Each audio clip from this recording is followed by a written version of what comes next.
আসসালামু আলাইকুম everyone, I hope সবাই অনেক ভালো আছেন। আজকে নিয়ে আসলাম দারুণ একটা নাস্তার রেসিপি।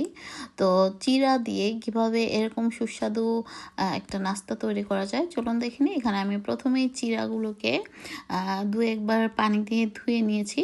তারপর এর মধ্যে আমি যা যা অ্যাড করব, এখানে আমি একটা ডিম অ্যাড করব আর সঙ্গে পেঁয়াজ, কাঁচামরিচ, টমেটো কুচি, মানে সমস্ত কিছু দিয়ে সামান্য একটু তেল দিয়ে লবণ দিয়ে এটাকে ভেজে নিচ্ছি সামান্যভাবে। তারপর এর মধ্যে আমি দিয়ে দেব ধনেপাতা, দিয়ে দেব ডিমটা।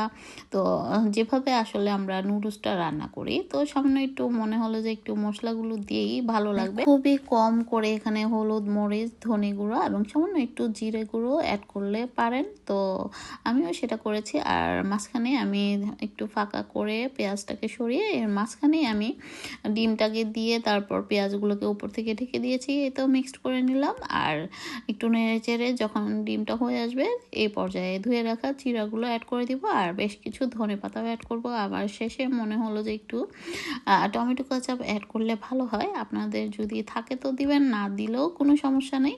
তবে আমার কাছে টমেটো কেচাপ ছিল না, ছিল আর সুইট চিলি সস। এটা দেওয়াতেও কিন্তু খুব সুস্বাদু হয়েছে আর খুব সুন্দর একটা স্মেল বের হয়েছে। এটা ইন্ডিয়াদের একটা রেসিপি, ওরা পোহা বলে বা চিড়ার পোলাও। তো আপনারা এটা কিন্তু বাসায় সকাল কিংবা বিকালের নাস্তায় রাখতে পারেন। আল্লাহ হাফেজ।